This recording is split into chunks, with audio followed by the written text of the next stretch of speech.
how to get out of reality's chokehold, because I know life can have us stressed. This video is a reminder that everything is energy, and whatever you are perceiving in front of you in your life that is causing you discomfort, that is your sign to recalibrate. Recalibrate your focus, your energy, your frequency, and the mental thoughts you are emotionally charging. There are two reasons why life has you in a chokehold.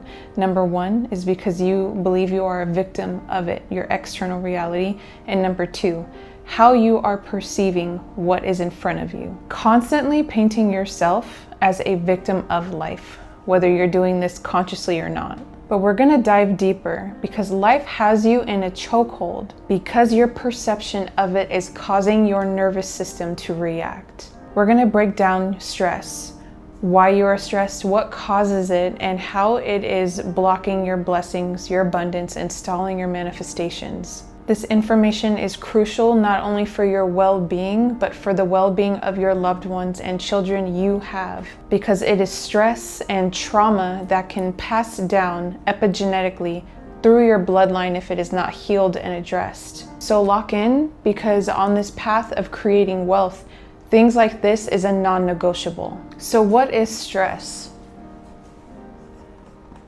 Stress is a psychological and physiological response received when we are perceiving threats or challenges.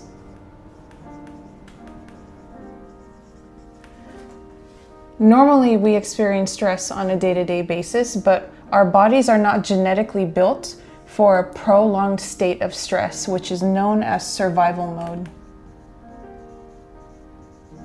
Survival mode is when your nervous system is completely out of whack. You are constantly in a fight or flight state. Survival mode is a distressed nervous system because you do not feel safe. When you don't feel safe, you constantly feel the need to control everything around you, not allowing yourself to have faith, to relax and receive.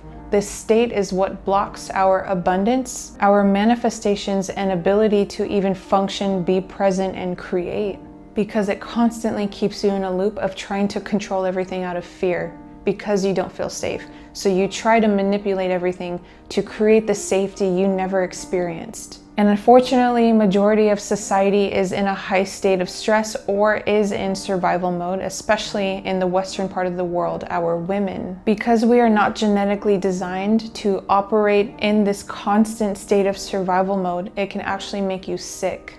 Constant stress can not only corrupt your frequency, it can cause autoimmune diseases, digestion problems, cardiovascular diseases, because your organs cannot relax, your body cannot relax. It is also responsible for your anxiety and depression. Survival mode makes it difficult to be present, to be able to live in the now, to be able to embody the energy of your desired reality, of that dream version of you. Because you are in a forced logical state, you cannot relax and have faith. So we know that everything around us is energy. The particles of my body, this whiteboard and this pen, emit a frequency, and frequency is the language of the universe. Every one of you watching this emits a frequency. Everything is energy, as we know. But I'll write out for you exactly what contributes to your frequency, the vibration you emit.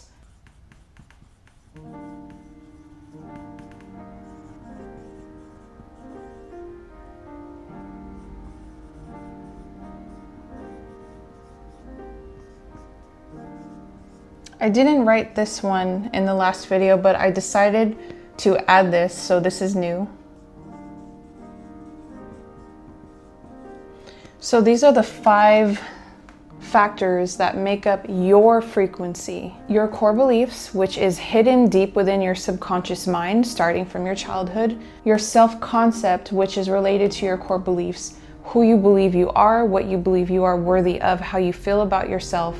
Number 3 is your emotional baseline, how well you are able to stay calm and collected while the 3D reality is happening around you. Your focus, whatever you are focusing and unconsciously focusing upon, what you are feeding yourself, consumption, what you put into your body, what you feed your mind, your soul, what you watch on TV, what you listen to, every single thing that you consume impresses your subconscious mind and alters your frequency. So to paint this more clear for you, when someone is in survival mode, their core beliefs stem along the lines of not good enough, because you don't feel safe. That could be from trauma within your childhood, your parents abandoned you, relationship trauma. Your core beliefs is that you're not good enough, which stems with your self-concept of unworthiness. Your emotional baseline is completely through the roof. You are not able to be calm and collective. You're in constant negative emotion. You're jumping to conclusions because you are trying to predict your pain as a safety mechanism. Your body wants to create the safe space. That's why it's trying to control reality around you. And one way it can do this is by trying to paint what's going to happen and predict it. Your focus, you're not able to focus when you're in a constant fight or flight state because you're quite literally animalistic at this point. The only things that you can focus on are red flags. Like I said earlier, you're looking for the red flags, the trauma, the pain, so you can do something about it to save your nervous system because of whatever you've experienced in the past that inherited that stress, this constant state of survival mode, because you've learned from that. And sadly, your identity gets caught up in that. Whatever story is attached to that trauma that created the survival mode for you in the first place. Your consumption, because you're in a high state of stress, your body is likely to shut down. There's this state that we alter through called dorsal vagal. Your nervous system switches from fight or flight. Let me just write that here. Because there's multiple states the nervous system can go through. When the system goes from fight or flight and gets exhausted, the body cannot keep up with this constant state of stress anymore. It switches to the dorsal state, which is when your body and your organs shut down. And someone that is in this state is at a very low vibration of hopelessness, completely numb, has no willingness to pursue anything, has no inspiration. And this is the cause of depression. The nervous system jumps back and forth through the dorsal and the sympathetic. That's what this state is called. Oh. So survival mode, sympathetic is the fight or flight, and dorsal is the shutdown. So anyways, when you're in this consumption state, you're likely going to be bed rotting. You're going to be scrolling on TikTok in an unhealthy manner. You are just overly consumed in harmful things, whether that be junk food, drugs, substances of any kind. Because in this state of constant stress, you're looking for relief. And a lot of people in the dorsal state are aware and are consciously tired of being this way, being depressed, but the body has been so corrupted in this back and forth constant motion that it struggles to pull itself out. But it is hard for the conscious mind to focus or put energy into the things that they know they need to heal this frequency, the state of being. So this person struggles to consciously consume to better themselves, and they're likely consuming things of low vibration, so substances, wanting to binge watch other people's dream lives on TV. So we'll just put socials to cover social media. So what causes survival mode? Maybe I'm running out of room, so let me write it right here. So the causes,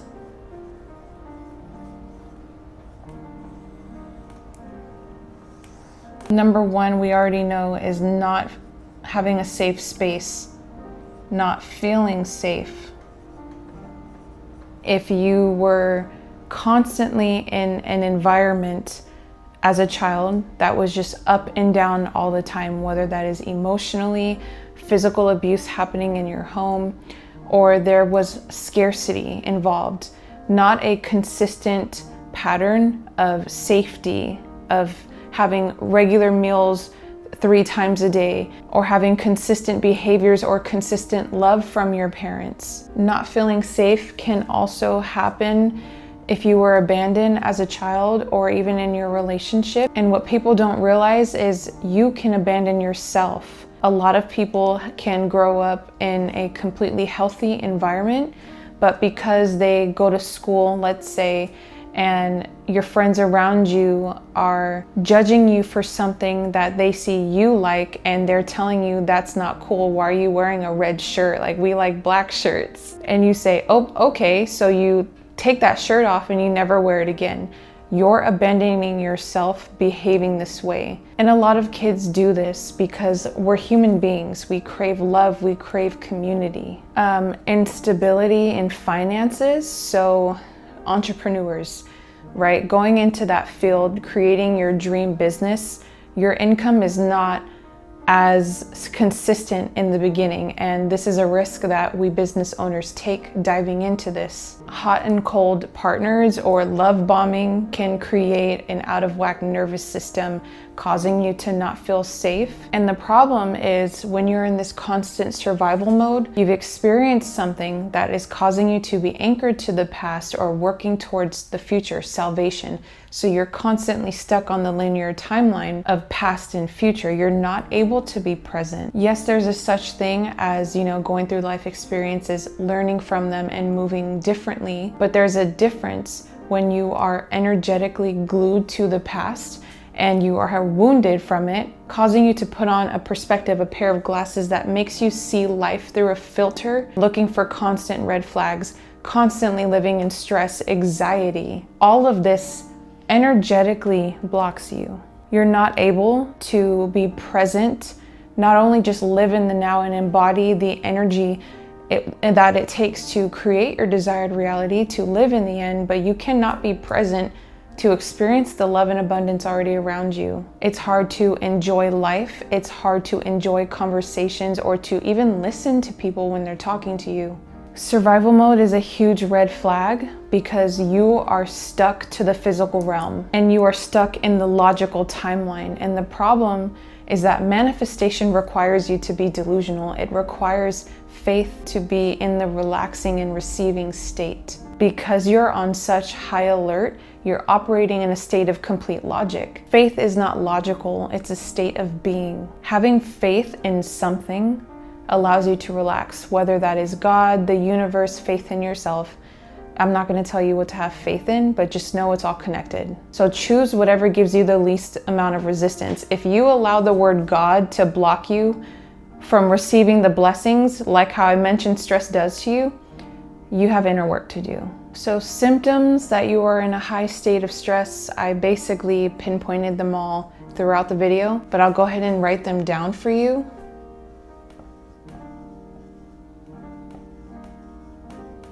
So symptoms includes numbness, not being able to be present, also in the sense of just constant racing thoughts.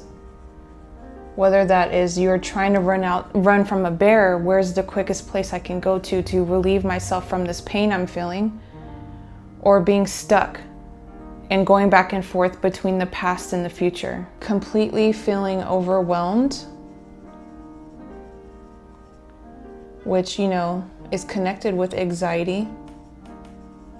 You struggle to relax. You are constantly scanning for threats and always just seeing the negative in everything. I know people like this who truly live in a state of fear or pain. They're so identified with it that it's all that they can see. It's unfortunate because the older you get and you're in this state, the more deeply embedded these symptoms are. And it is more difficult to shake. I am going to get into my key tips to break this survival state and free yourself from the chokehold that we've all been stuck in, honestly. So let me go ahead and erase the board. I need to make sure that you guys can read. Sometimes I write too small. I've noticed that in my previous videos. Remember, if you're taking notes, what color did we write in? Blue. The reason is because it sinks and downloads into your brain way better. So how do we break this? What is the solution? So the first step, which is for truly the individual that is really stuck in this chokehold, is meeting the body exactly where it is physically. So working against everything I've taught you, manifestation is when you're not connected emotionally to this external reality, the physical realm. You create from the spiritual, from the mental realm. But when you're in this high state of stress, your body is taken over. Your body is the unconscious mind. So step one is you have to get on the body's level, and that is through your senses. You have to give yourself sensory assurance that you are safe while you're in the middle of the episode. This sensory assurance is what immediately releases you, because you get trapped in the body. Like if you're in a high state of anxiety, you're having a panic attack. It is only the sensory assurance that can pull you out of that. So if you are maybe in a car, you start to feel what's around you, feel the car, feel your body, reassure yourself that you're safe. Your car is not moving. You are in control. Looking around at what's in front of you, that sign is orange, the floor is not moving. You have to get on the body's level. Number two is we have to release the trauma.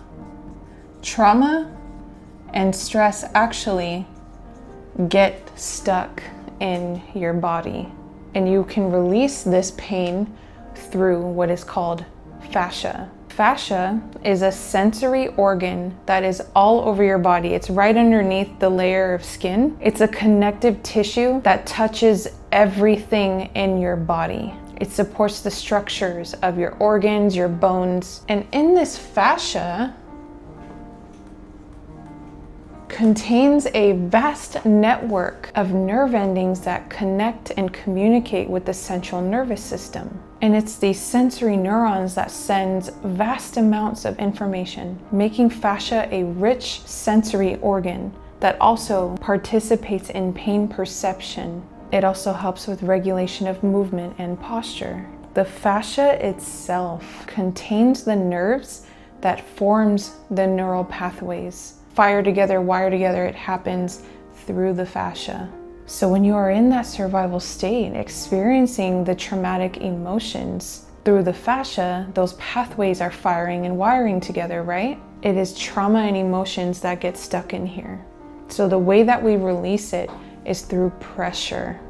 Putting tension on these muscles with a foam roller or rolling on a tennis ball can trigger the emotion through the senses, activating and releasing them. You could search on YouTube how to release this tension and how to foam roll. But with that tennis ball, I'm warning you, you will trigger trapped emotions and you will experience the form that those emotions take to release.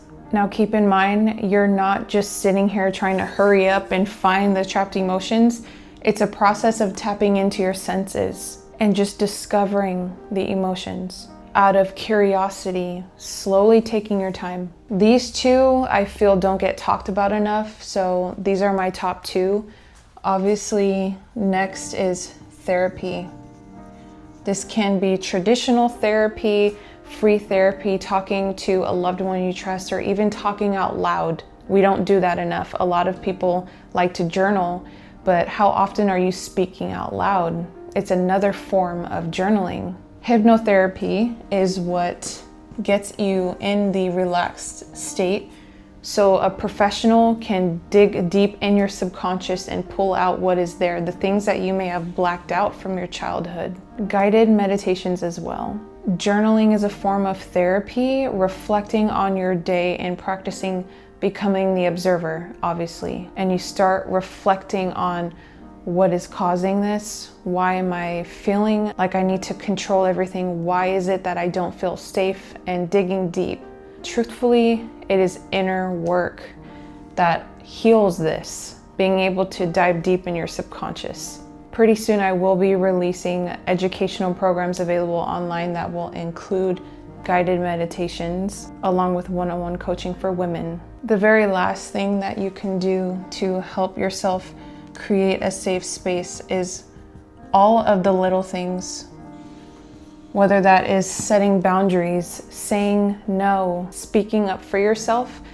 It is the little things that add up that creates that safe space around you. This could look like slowing down the way you walk, the way you talk, pausing before you decide to speak, thinking before you decide to speak, stopping your body from just reacting, treating your body like a garden, because it is, and your subconscious mind is soil, constantly being impressed upon by your conscious mind and your reality. And the true nature of your subconscious mind is nothing. It just wants to be given the seeds to grow the garden that you desire. And life's journey is a journey to overcoming your subconscious mind, because that is what overall makes up your frequency. So I hope you guys enjoyed today's video. This is how you release yourself from life's chokehold.